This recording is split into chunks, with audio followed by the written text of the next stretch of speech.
Pemirsa, wahana antariksa nirawak Tiongkok Chang'e-6 pada 4 Juni 2024 telah lepas landas dari sisi jauh bulan dengan membawa contoh-contoh sampel material dari sana. Wahana tersebut kini dalam perjalanan kembali ke bumi.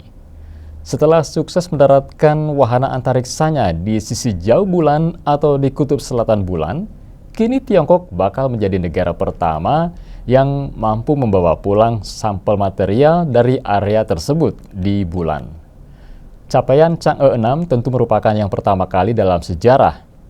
Badan Luar Angkasa Nasional Tiongkok CNSA menerangkan bahwa capaian Chang'e-6 merupakan prestasi yang belum pernah terjadi sebelumnya dalam sejarah eksplorasi manusia di permukaan bulan. Misi ini boleh dikatakan cukup sulit untuk dilakukan karena harus mampu bertahan menghadapi ujian temperatur ekstrim pada sisi jauh bulan dan tantangan-tantangan lainnya. Namun, tantangan-tantangan tersebut justru dapat dilalui oleh Chang'e-6 hingga misi pun berhasil diselesaikan. Ini menunjukkan bahwa Tiongkok layak dijadikan contoh bagi negara-negara lain, khususnya di bidang luar angkasa.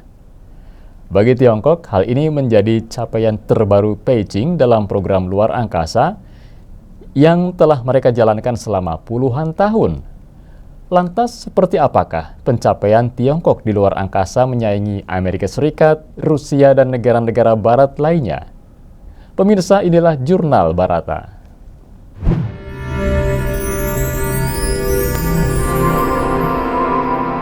Jurnal Barata.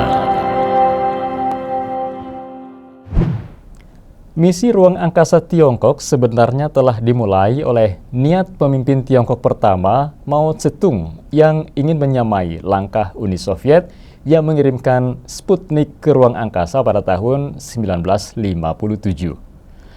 Namun karena kondisi Tiongkok yang baru mulai membangun ekonominya pada saat itu, tentu menjadi sulit karena membutuhkan banyak dana. Itulah mengapa di saat ekonomi Tiongkok membaik dan kuat, terutama di bawah kepemimpinan Presiden Tiongkok saat ini, Xi Jinping, negara ini menggelontorkan dana besar-besaran dalam proyek luar angkasa. Makanya kita bisa lihat selama dekade terakhir, Tiongkok telah mencurahkan sumber daya yang sangat besar ke program luar angkasanya. Target-targetnya juga ambisius dan seakan berlomba dengan Amerika Serikat dan Rusia. Tiongkok bahkan diketahui sudah membangun stasiun ruang angkasa yang diberi nama Tiangkong atau Istana Surgawi.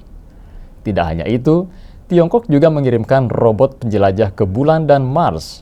Bahkan di Tiangkong, Tiongkok secara rutin menempatkan taikonaut atau sebutan bagi para astronot Tiongkok. Selain itu, Beijing juga berambisi mengirimkan taikonautnya ke bulan pada tahun 2030. Sementara Amerika Serikat berhasrat mendaratkan lebih cepat, yakni pada tahun 2026. Amerika Serikat mengandalkan misi Artemis 3 untuk proyek itu dengan menggandeng Kanada, Jepang, dan Uni Eropa.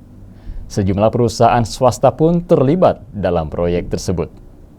Pemirsa, terlepas dari semua keberhasilan Tiongkok tadi, yang pasti setelah 67 tahun sejak niat Mao Zedong, kini Tiongkok akhirnya berhasil mendaratkan wahana antariksanya ke bulan.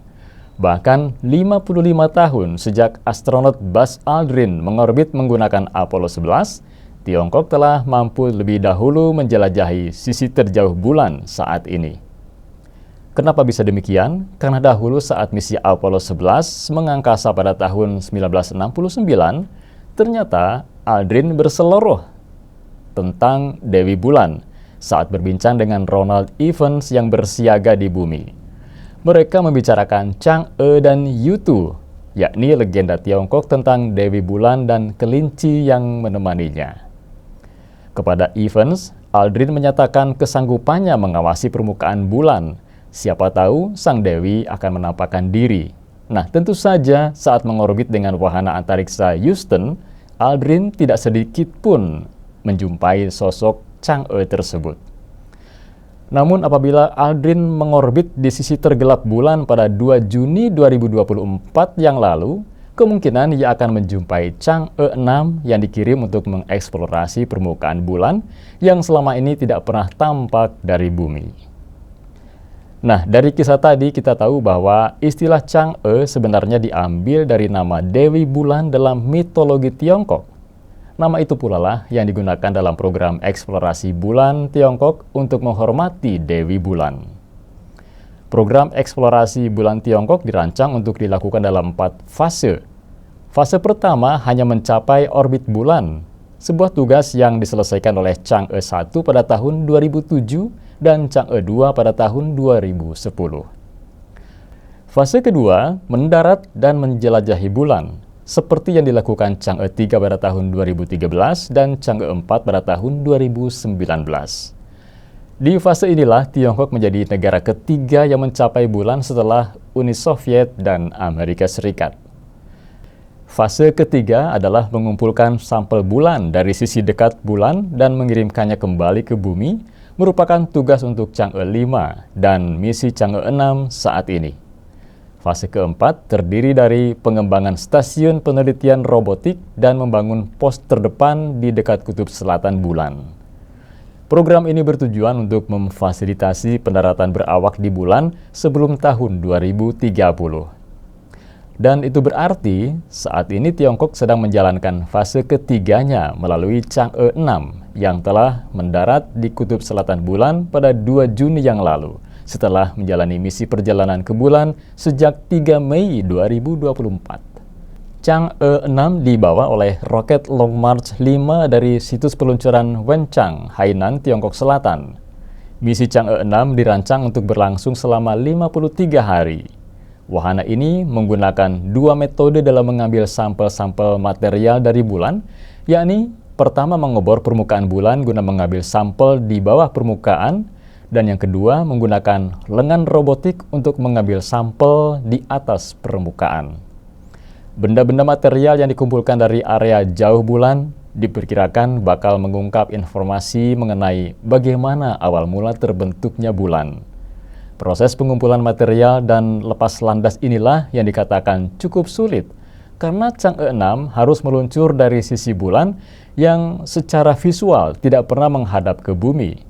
Penerbangan ini rumit karena dengan posisi membelakangi bumi, tantangan terberatnya adalah pada komunikasi dan operasional robot, sehingga berhasil mendarat di situs itu saja sudah merupakan hal yang luar biasa, sebab potensi kegagalannya sangat tinggi.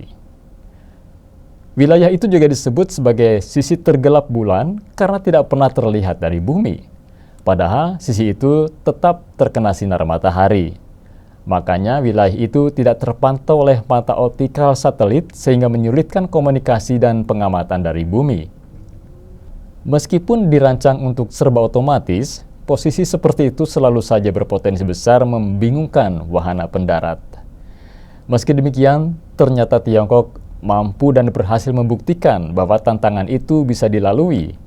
Hal itu menunjukkan kapasitas dan kemajuan teknologi yang dimiliki Tiongkok dalam misi ruang angkasa. Keberhasilan itu juga sekaligus membuktikan bahwa dalam perlombaan penjelajahan ruang angkasa, Tiongkok mampu bersaing dengan Amerika Serikat dan Rusia yang lebih dahulu mengawalinya. Keberhasilan mendaratkan Chang'e 6 menandai keberhasilan Tiongkok meraih mimpi ruang angkasa Beijing.